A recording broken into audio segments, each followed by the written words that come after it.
આજની ધર્મકથા. પ્રણામ. પૂજ્ય વાદીદેવ સુરી મહારાજે કુમુદચંદ્રજીને સજ્જનને સાજે એવો સંદેશ મોકલાવ્યો. હવે બોલ કુમુદચંદ્રજીના પાલામાં હતો. ખરેખરી સજ્જનતા એને જ કહેવાય કે ભાઈ આપણે કદાચ ઉછાળા માર્યા, ન થયા, ન ફાવ્યા, કશો વાંધો નહીં, હવે શાંત થઈએ. પણ એ સમયે કુમુદચંદ્રજીનું મન એ પેલી ઈર્ષ્યાના ભાવની અંદરમાં એટલું બધું સળગતું હતું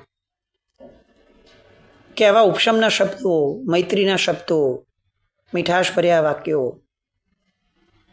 એની કોઈ અસર ન થઈ. ઉલટું એમને એવું લાગ્યું કે આ વધારે પડતો વિદ્વાન હોય એવી વાત કરે છે, જાણે મને નીચો દેખાડવા માટે આ બધું એણે લખ્યું છે. ઉકળ્યા. જે સંદેશો લઈને આવ્યા હતા એ બધાને જેમ તેમ એલફેલ શબ્દો બોલ્યા. કહી દેજો તમારા ગુરુને, એને ખબર નથી કે એમણે કોની સાથે વેર બાંધ્યું છે. ભાઈ, વેર તો તમે બાંધ્યું છે, પણ નહીં. અહંકાર છે ને એ જિંદગીભર માટે વનવે જ રહેવાનો. એમાં કોઈ દિવસ બંને તરફની ગાડીઓની અવર જવર શક્ય જ નથી હોતી. એમાં આપણી જ ગાડી ચાલે ને આપણી દિશામાં જ ચાલે. આપણે જે નક્કી કરીએ એ જ દિશા, એ જ રસ્તો. ક્લિયર દેખાતું હોય કે ભાઈ વાદીદેવ સુરી મહારાજ સાહેબે તો મીઠાશ ભર્યા શબ્દો મૂક્યા છે. ભાઈ, એમણે તો વેરને શમાવવાની વાત કરી છે, એમના શ્લોકમાં પણ ઉપશમની વાત છે, પણ નહીં. એણે કોની સાથે વેર બાંધ્યું છે હવે એને બતાડીને રહીશ. ક્યાં ક્યાં સુધી અહંકારની રેન્જ પહોંચે છે. આવા વિદ્વાન થયા, આટલા બધા લોકોને વાદમાં પરાસ્ત કર્યા છે, આવડી મોટી ઉંમર થઈ છે, આયુષ્યના બહુ મોટા અવસરે છે, 70, 75, 80 વર્ષના વયોવૃદ્ધ છે. આખો સમાજ મીટ માંડીને બેઠો છે. એમના વર્તનના આધારે આલંબન ઊભું થવાનું છે લોકો માટે. આ બધું જાણ છે એમને, અને તેમ છતાં અહંકાર એવો છે કે જે નચાવે છે. એવું નહીં હોય કે કુમુદચંદ્રજીને ખબર નહીં હોય કે આ બધા દુર્ગતિના રસ્તાઓ છે. ન જ હોય. આવું ભણ્યા છે, ખબર ન હોય, અને તોય ભૂલી જતા હશે. ભૂલાવડાવી દે અહંકાર. આટલા વર્ષોનો સેવેલો ધર્મ, આટલા વર્ષોથી ભણેલા શાસ્ત્રો, બધું જ અહંકાર ભૂલાવડાવી દે. આપણને લાગે કે આ કુમુદચંદ્રજીની સ્થિતિ છે. ના, અનંત ભવોમાં આપણી પણ સ્થિતિ અસંખ્ય વાર આવી થઈ હશે. છેક 9મા ગ્રેવેક સુધી પહોંચી શકાય એવી શુદ્ધ ચારિત્રની ધારામાં આપણા ભવો થયા હશે. જીવંત પરમાત્માને મળીને આપણે આવ્યા હશું. મેરુ જેટલા ઓઘા લીધા. આ શબ્દ સાંભળ્યો છે આપણે નાનપણથી ઘણી વાર. કેવી સાધનાઓ કરી હશે, તોય ફેલ. એકવાર 2 વાર થયું હોય બરાબર, આટલી બધી વાર ફેલ. આ કુમુદચંદ્રજીનું દ્રષ્ટાંત આપણને સમજાવે છે કે આપણી દરેક ઉન્નતિ એ આવા અહંકાર પ્રેરિત હતી અથવા અહંકારથી ગ્રસ્ત હતી. ચાલો, ભૂતકાળ હતો. હવે આબોમાં જેટલી પણ ઉન્નતિ છે અહંકારથી પ્રેરિત નથી ને, અહંકારથી ગ્રસ્ત નથી ને. અવસરે આપણું જ્ઞાન એ આપણને સમજાવે છે ને કે ભાઈ ખોટું છે, જોઈ લે, આવા લોકોની દુર્ગતિ થઈ છે. આપણે નથી જોવું દુર્ગતિ, એ ખ્યાલ છે ને. આવું અંદરનો માહિલો બોલે છે ને, અને એ બોલતા હોય તો આપણે સાંભળીએ છીએ ને. નહીં તો કુમુદચંદ્રજી આપણને બહુ ખરાબ લાગશે. એમને ખરાબ ચિતરતા આપણને એક ક્ષણ નહીં લાગે. આમ સામાન્યથી 2-3 શ્રોતાઓનો પ્રશ્ન હતો આવી રીતે કે કુમુદચંદ્રજી કેમ? કારણ આ જ, કોઈ પણ વ્યક્તિને ઉતારી પાડતા પહેલાં કે કોઈ પણ વ્યક્તિને હીણો ચિતરતા પહેલાં આપણે સમજવું જોઈએ કે આપણું સ્તર શું છે. એવું બની શકે કે એમણે બહુ જ નબળું કાર્ય કર્યું છે, વાત સાચી છે, પણ તેમ છતાં એમને નબળો ચિતરવા માટે પણ મારી આગળ એક મારી પાત્રતા જો જોઈએ, એ ઓથોરિટી તો જોઈએ. હું પોતે હાથમાં સિગરેટ લઈને બેઠો હોઉં અને કોઈને ચેઇન સ્મોકર કહી અને એને ઉતારી પાડતો હોઉં તો મારી પાત્રતા નથી. હું કશાયના ઢગલા પર બેઠો છું અને જસ્ટ બિકોઝ એ કોક બીજા પાલાનો છે એટલા માટે એને હું હીણો ચિતરું? આ સજ્જનતા નથી. અને એક કક્ષાના જીવ હતા, એમણે ભૂલ કરી છે, એની કોઈ ના જ નથી, પણ આજે એક સંપ્રદાયના નાયક પણ હતા. દરજ્જો, માન આ હોવું જોઈએ, મિનિમમ હોવું જોઈએ. કુમુદચંદ્રજી ભૂલ પર ભૂલ કરીએ જ રાખે છે. અહીંયા અટકવું જોઈતું હતું, કોઈક એમને અટકાવવું જોઈતું હતું, પણ કોણ અટકાવે? અને હવે વિફરેલા એમણે હવે એનાથી એક સ્ટેપ આગળ એક્સ્ટ્રીમ પર જવાનું શરૂ કર્યું કે હવે વાદીદેવ સુરી મહારાજ સાહેબના શિષ્યો જ્યારે ગોચરીએ જાય, રસ્તાઓ તો બધા નજીકના, એટલે જે રસ્તેથી વાદીદેવ સુરી મહારાજ સાહેબના શિષ્યો ગોચરીએ જાય એમને એ રસ્તામાં હેરાન કરવા લાગે. એમના શિષ્યો, એમના અનુયાયીઓ બધાને કહી દીધું કે એમની ગોચરી ભ્રષ્ટ કરવી, એમને ધક્કા મારવા, એમને રોકવા.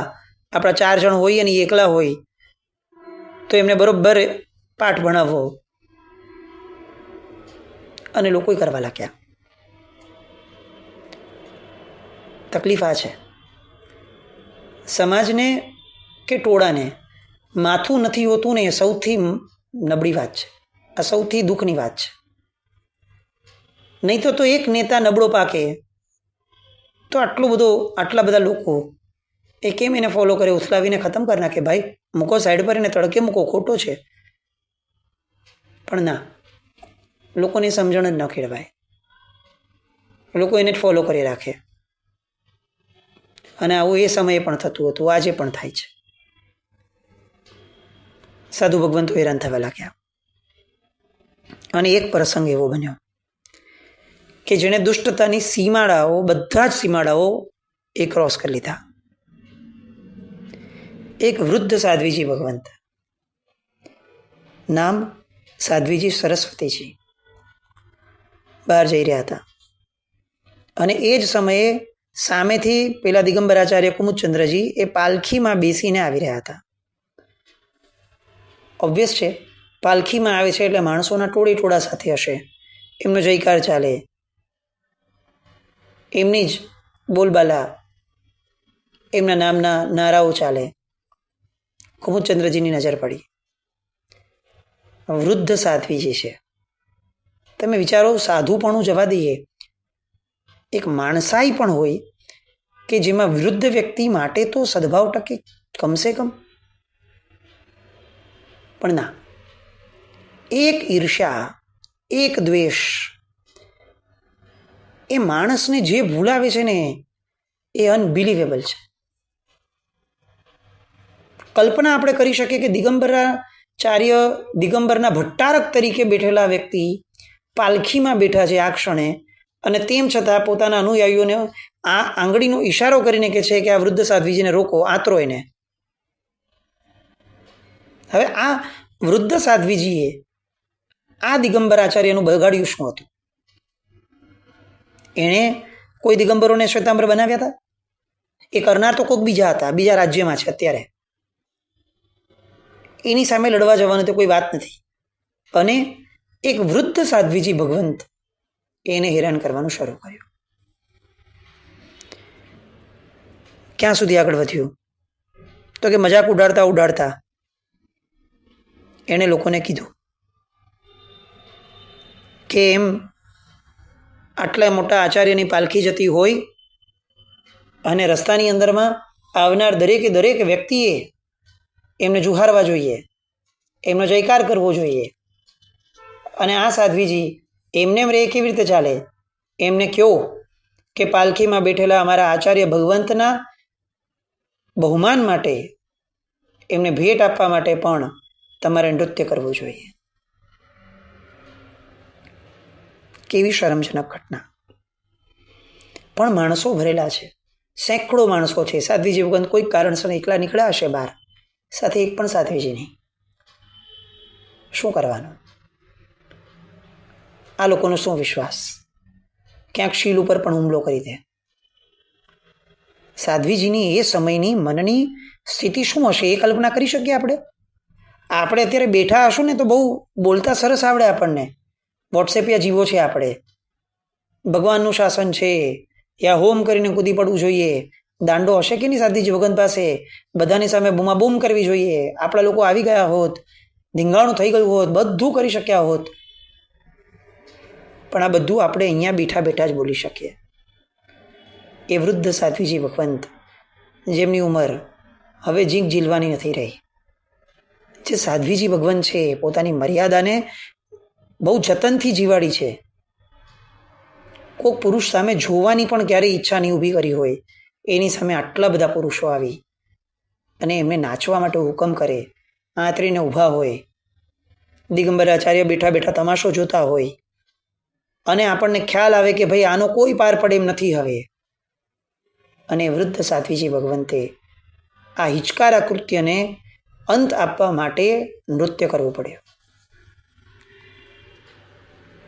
રાજનગરના એ ચોક, એ રસ્તાઓ, એ દિવસે કેટલા શરમણા હશે, એ ધરતીને કેટલું નીચા જોણું થયું હશે. એક ભગવતી સાધ્વીજી ભગવંત, ઉંમર લાયક, એમણે નાચવું પડ્યું. એટલે આજે પણ આપણે સાંભળીએ ને તો આમ આપણા મનમાં ધિક્કાર છૂટી જાય. એ દિગંબર આચાર્ય તો ચલો સમજ્યા, આ લોકોમાં અક્કલ ન હોય, શરમ ન હોય. પોતાની માતાની ઉંમરની સ્ત્રી, પછી શ્વેતાંબર હોય તો શું, ઉંમર તો જુઓ, વેશ તો જુઓ. પણ નહીં, દ્વેષ જ્યારે મનની અંદરમાં વ્યાપી જાય છે ને ત્યારે માણસાઈ પણ ભૂલાઈ જાય છે. અને એટલે જ શાસ્ત્રકાર ભગવંતોએ પોકારીને કીધું છે કે નાનકડો પણ અણગમો થાય ને એ લેવલ ઉપર અટકી જજો, એને પણ ગૌણ નહીં કરતા. એ જે દિવસે મોટો થશે તે દિવસે આપણા પણ કાબુમાં નહીં રહી શકે. એક સામાન્યમાં સામાન્ય વ્યક્તિ માટેનો પણ અણગમો એને લાંબુ ન ટકાવો, એને રાત સુધીમાં મીઠામી દુકડા આપી દો, સેમ ડે કિસ્સો ખતમ કરો. આવતીકાલે શું થશે કોને ખબર છે. અને કદાચ એ ભાવમાં યાદ ન રહ્યું, મીઠામી દુકડા ન આપ્યા, ખમાવ્યા નહીં, અને બીજ પડ્યું રહ્યું, અને મલ્ટિપ્લિકેશન થશે, અને વેરની ગાંઠો સર્જાશે, અને પછી ભવોના ભવો બગડશે. આવો ભય જો તને દોસ્ત હોય તો આજે ને આજે ખમાવાનું કર. અને એટલે રોજનું પ્રતિક્રમણ આવશ્યક મૂક્યું. શ્રાવકને જીન પૂજા આવશ્યકમાં ન મૂકી, 6 આવશ્યકમાં પ્રતિક્રમણ મૂક્યું. કેમ? તો કે દોસ્ત તારી આરાધનાઓ થાય એનો અમને બહુ આનંદ છે, પણ સૌથી મોટો આનંદ તું વિરાધનાથી અટકે એનો છે. શું થયું હશે પેલા સાધ્વીજી ભગવંત? એ નાચતી વખતની એમની મનસ્થિતિ શું હશે? અંદરમાં પોતાના પ્રત્યે એ લાચારીનો જે ભાવ અનુભવ્યો હશે, એનો કેવો ધિક્કાર વછોટતો હશે. સામા વ્યક્તિઓ પ્રત્યે કેટલો આક્રોશ ઊભો થયો હશે, અને પોતે કંઈ ન કરી શકીએ એનો જે આક્રંદ છે એ પણ કેવો વ્યાપ્ત થયો હશે. કેવી સ્થિતિ! પેલા લોકો તો નચાવીને વયા ગયા,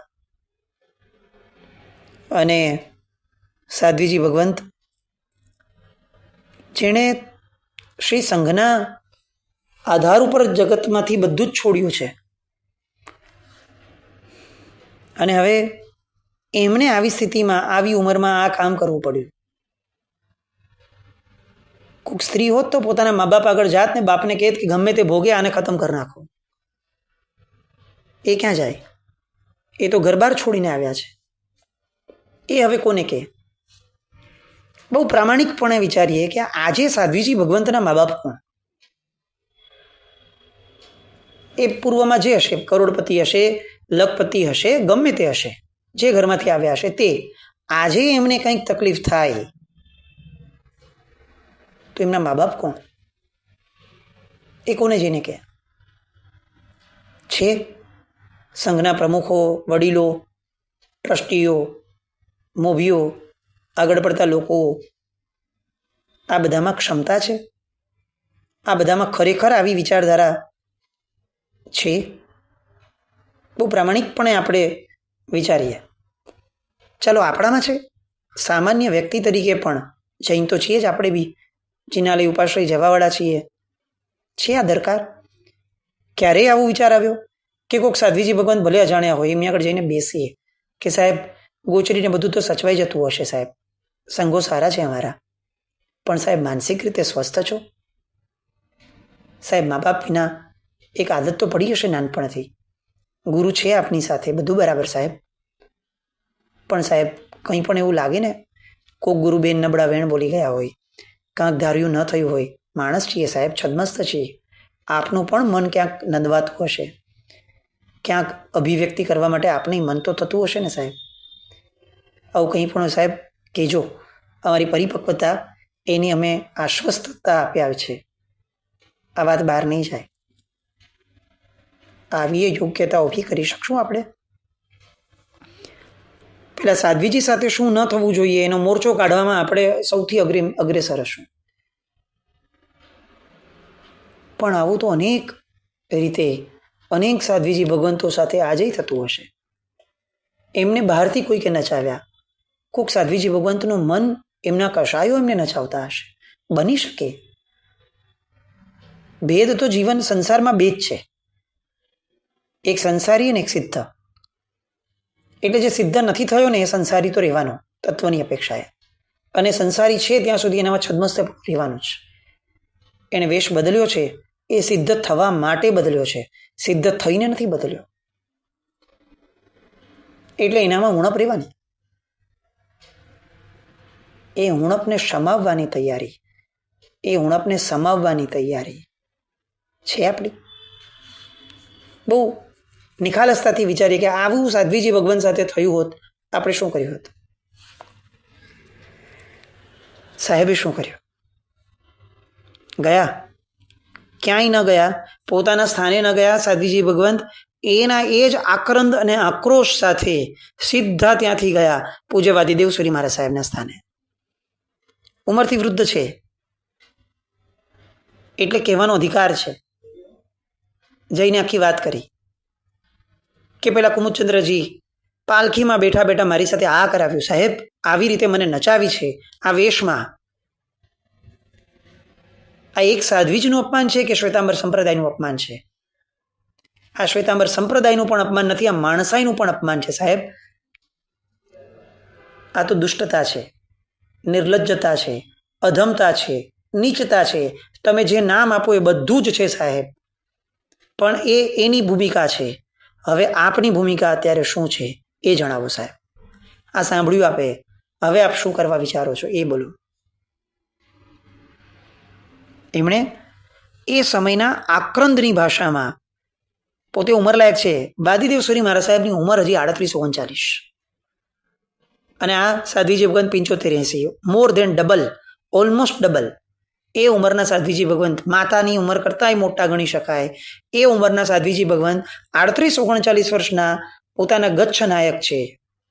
એ નાયકને એ કહી રહ્યા છે, અદ્યતે વિક્રમે કાલહ પઠિતસ્ય ફલમ યાદ ધાન્ય શુષ્કે ધને ચાસ્તે વર્ષન મેઘ કરોતુ કિમ. સાહેબ, હવે પરાક્રમ ફોરવવાનો સમય આવી ગયો છે. તમારા ગુરુએ તમને જે ભણાવ્યું ગણાવ્યું એ બધાને સાર્થક કરવાનો સમય આવી ગયો છે. જો આવા અવસરે નિર્બળ બનશો તો સાહેબ તમારું ભણેલું શું કામનું? વાવેલું ધન સુકાઈ જાય, ધરતીની સંપત્તિ વસૂકી જાય, પછી વરસાદ પાડશો તોય શું અર્થ છે? આ શબ્દો નતા, આ ચાપખા હતા. મનમાં લાચારીનો જે ભાવ એમણે એ સમય અનુભવ્યો ને, આ એની અભિવ્યક્તિ હતી. છે એમની માતાની ઉંમરના, પણ પદની દ્રષ્ટિએ જોવા જાય તો અત્યારે બાપના પદે છે પૂજ્યવાદી દેવસુરી મહારાજ. દીકરો ગમે તેવી સ્થિતિમાં હોય, દીકરો કે દીકરી બાપ પાસે આવે ને, મા પાસે આવે ને, એટલે પછી પછી એનું હૈયું ઝાલ્યું ન જલાય. જે મનમાં આવ્યું એ કહી દીધું, પડકાર ફેંક્યો. પણ વાદીદેવ શ્રી મહારાજ સાહેબ છે, સમજતા હતા કે દુષ્ટ માણસની સાથે દુષ્ટ ન થવાય. રસ્તા પર ચાલતા હોઈએ, કૂતરો ભસે, બની શકે એવો, તો એની સામે ભસવા ન જવાય. યા તો આગળ નીકળી જઈએ અને યા તો બિસ્કિટ આપીને એને શાંત કરી દઈએ. દરેક કૂતરાઓ સાથે ઝઘડવા જવાતું હશે? અને આવી રીતે જ કૂતરાઓ સાથે ઝઘડશું તો જે મંઝિલે જવાનું છે ત્યાં પહોંચશું કેવી રીતે? આ વાદીદેવ સુરી મહારાજ સાહેબની વિચારધારા. અને આ બાજુ આખા 21,000 વર્ષના શાસનના સૌથી અનિષ્ટ ઘટનાક્રમના યાદીના કેટલાક સૂચક પ્રસંગોમાંનો એક પ્રસંગ બન્યો કે એક સાધ્વીજી સાથે કેટલાક લોકોએ રસ્તાની વચ્ચે એમને નચાવ્યા. અને આ સાધ્વીજીનું નામ શું? તો કે ભગવતી સરસ્વતી સાધ્વીજી. આ જ નામ છે કે જેમણે કલિકાચાર્યજીને યુ પ્રધાન બનાવવા તુલ્ય પરાક્રમ કરાવવા માટે પ્રેર્યા હતા. એમના બેન સાધ્વીજી. અને ફરીથી એ જ નામ.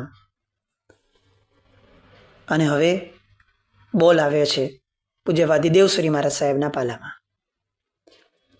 આ સાધ્વીજી ભગવંતે તો બોલવાનું જે બોલ્યું હતું એ બધું જ બોલ્યું, કદાચ ન બોલવાનું બોલ્યો. વાદીદેવ શ્રી મહારાજ સાહેબના એમને શાંત કરવાના બધા જ પ્રયત્નો નિષ્ફળ ગયા, કારણ કે હવે સાધ્વીજી ભગવંત એકલા ન હતા, હવે એમની સાથે કોક જોડાયું હતું. અને જોડાણ થયું. શું પરિણામ આવ્યું એ સાંભળવા આવતીકાલે ફરીથી મળશું. જેના કારણે કંઈ પણ બોલાયું હોય તો મિચ્છામિ દુક્કડમ. જય નમ જયતિ શાસન.